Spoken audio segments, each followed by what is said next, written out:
मीठा how how, खट्टा थू थू थू। मैं बात कर रहा हूँ संजय राउत जी पे कि मीठा हाउ हाउ और खट्टा थू थू थू।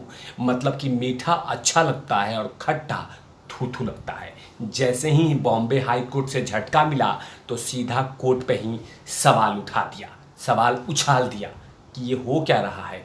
कोर्ट में कोई ना कोई पीछे से है जो चला रहा है रिमोट कंट्रोल से। इसी की चर्चा करूंगा कि बॉम्बे हाई कोर्ट से झटका मिलते ही सीधे कोर्ट पे ही सवाल उठा दिया और कह दिया कि कोर्ट को कोई चला रहा है। संजय राउत जी कोर्ट को कोई चला रहा है, वो जज साहब चला रहे हैं और कोई नहीं चला रहा है। और उसी को लेकर भड़क गए हैं कि आखिरकार इस तरह के फैसले जज साहब ने कैसे दे दिए, और वो भी किसको लेकर, अनिल देशमुख के लेकर और नवाब मलिक को लेकर। आजकल इनकी मांग बहुत है, इसकी भी चर्चा करूंगा कि आखिरकार इन दोनों की मांग अचानक मार्केट में क्यों बढ़ गई है, इसकी भी चर्चा। नमस्कार, आप देख रहे हैं तिवारी भैया, मैं हूं वेद प्रकाश। आजकल इन दोनों की चर्चा खूब हो रही है और खूब मांग है। मतलब जेल के अंदर मांग इसलिए है कि ईडी और सीबीआई की नज़र है, तो ईडी और सीबीआई के लिए इनकी मांग बढ़ी हुई है। लेकिन दूसरी तरफ संजय राउत भी इनके मांग के लिए, मतलब रिक्वायरमेंट के लिए चाहते हैं कि ये बाहर निकल जाए, उसके लिए लगातार हाथ पैर मार रहे हैं। दरअसल कुछ दिन पहले ही महाराष्ट्र में राज्यसभा का चुनाव हुआ था, जिसमें भारतीय जनता पार्टी को जीत मिली थी और महाआघाड़ी सरकार को हार, वो भी एक सीट को लेकर, जिसमें लगातार शिवसेना उस समय से लेके अभी तक और आगे भी गुस्से से लाल है कि आखिरकार भारतीय जनता पार्टी के नेता कैसे जीत गए। और उसी को लेकर अब जो दूसरी चुनाव है महाराष्ट्र में, वो है विधान परिषद का 20 जून के दिन। 20 जून के दिन विधान परिषद में 10 सीटों का चुनाव है और फिर से हो हल्ला, छीना झपटी शुरू हो चुका है। उसी को लेकर बाकायदा महाआघाड़ी सरकार बॉम्बे हाईकोर्ट से निवेदन करने गई थी। जैसे ईडी के सामने महाआघाड़ी सरकार गई थी राज्यसभा चुनाव में कि राज्यसभा के चुनाव में वोटिंग करवाने के लिए इन दोनों को बाहर निकाल दिया जाए, लेकिन ईडी के कोर्ट ने इन दोनों को जमानत देने से मना कर दिया और उसके कारण कहीं ना कहीं महाआघाड़ी सरकार दुखी हुई थी।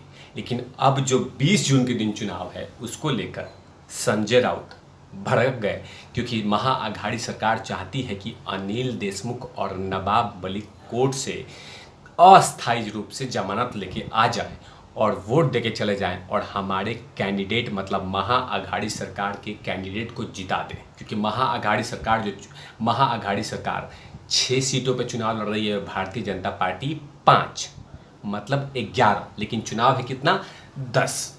अब उसी को लेकर महाआघाड़ी सरकार लगातार कह रही है कि हम तो जीतेंगे 6 और बीजेपी कह रही है हम जीतेंगे 5।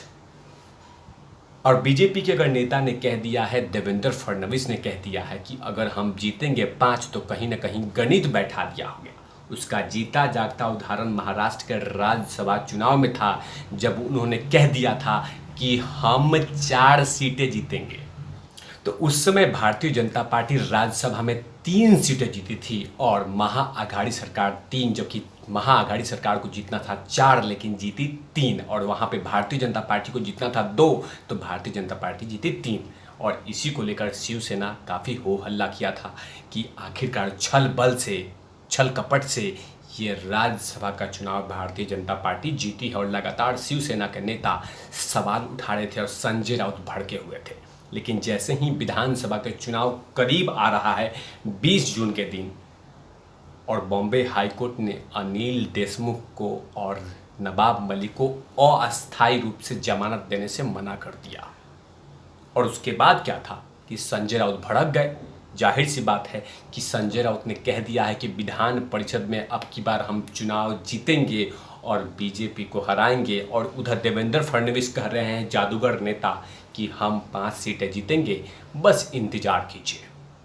अगर देवेंद्र फडणवीस ने बोल दिया है कि 5 सीटें जीतेंगे तो कहीं ना कहीं गणित बैठा दी होगी। और महाराष्ट्र के महाआघाड़ी के नेता, अब ये समझ में नहीं आ रहा है कि आखिरकार भारतीय जनता पार्टी 5 सीटें कैसी जीतेगी। लेकिन उसकी बात तो करेंगे ही, लेकिन संजय राउत ने क्या क्या कहा कोर्ट के ऊपर लेकर, और लगातार सवाल उठा दिया कोर्ट को लेकर, और कहा ये महाअघाड़ी सरकार के लिए झटका नहीं है, बल्कि दोनों नेताओं को संवैधानिक अधिकार से नकारा जा रहा है। दोनों ही सदन के सदस्य हैं। संजय राउत ने कहा कि विधान परिषद चुनाव में मतदान करना उनका अधिकार है, लेकिन देश में लोकतंत्र की धज्जियां उड़ाई जा रही है। उन्होंने आरोप लगाते हुए कहा कि कोर्ट के पीछे कोई ना कोई खेल खेल रहा है। कौन खेल खेलेगा? मतलब आपने तो ईडी को बोल ही दिया था कि ईडी को नरेंद्र मोदी कंट्रोल कर रहे हैं। आपने ये भी बोल दिया था कि सीबीआई को केंद्र सरकार कंट्रोल कर रही है, एनआईए को कंट्रोल कर रही है, तमाम एजेंसियों पर सवाल उठा रहे हैं। अब तो यहाँ तक कह दिया कि कोर्ट को भी कोई ना कोई कंट्रोल कर रहा है। मतलब कुछ भी बोले जा रहे हैं संजय राउत जी, कुछ भी। मतलब अब कोर्ट को भी सरकार कंट्रोल करेगी, और जब आपके फेवर में देती है उस समय ये बोला जा सकता है ना कि आप लोग कंट्रोल कर रहे हो कोर्ट को। कोर्ट पे तो विश्वास रखा कीजिए।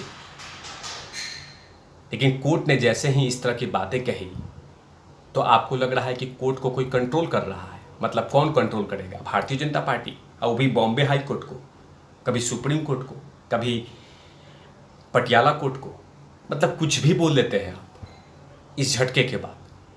लेकिन यहीं पे नहीं रुके और आगे भी बहुत सारी बातें कह दी कि ये तमाम चीज़ें देश में बहुत गलत हो रहा है। लेकिन किरण सोमैया ने कह दिया कि अगर दम है तो कोर्ट में ताले लगा के दिखा दे, क्योंकि कहीं ना कहीं संजय राउत तो बड़बोले हैं ही, और अपने बातों को लेकर वो जमकर बात रखते हैं। अब ये देखना होगा कि आखिरकार 20 जून के दिन क्या भारतीय जनता पार्टी 5 सीटों पे चुनाव लड़ती है, 5 सीटें चुनाव जीतती है, या महाअघाड़ी सरकार 6, क्योंकि जीतना किसी को है, सिर्फ 10 सीटों का चुनाव हो रहा है, कैंडिडेट हैं 11। अब ये देखना होगा कि आखिरकार जीतेगा कौन और हारेगा कौन।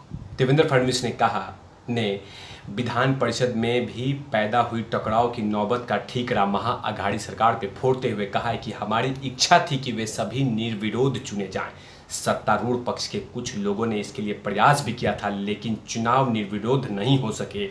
हमने अपने 5 कैंडिडेट खड़े किए हैं और सत्तारूढ़ में काफ़ी मतभेद हैं। हमने अपने 5वें उम्मीदवार की एक रणनीति तैयार की है। हालांकि यह चुनाव आसान नहीं होगा, लेकिन मुझे पूरा विश्वास है कि मेरे 5 कैंडिडेट जीतेंगे। मतलब देवेंद्र फडणवीस ने जैसे राज्यसभा में कॉन्फिडेंट दिखाया था, वैसे ही दोबारा उन्होंने विधान परिषद में 20 जून के दिन होने वाले चुनाव पे भी दोबारा कॉन्फिडेंट दिखा दिया है और कहा है कि मुझे पूरा विश्वास है कि भारतीय जनता पार्टी 5 सीटों पे चुनाव लड़ेगी। लेकिन इधर संजय राउत अब कोर्ट पे ही सवाल खड़ा कर रहे हैं कि कोर्ट को पता नहीं कौन कठपुतली की तरह चाह रहा है, समझ में नहीं आ रहा है। इसीलिए मैं कह रहा था कि मीठा हाउ हाउ और खट्टा थू थू।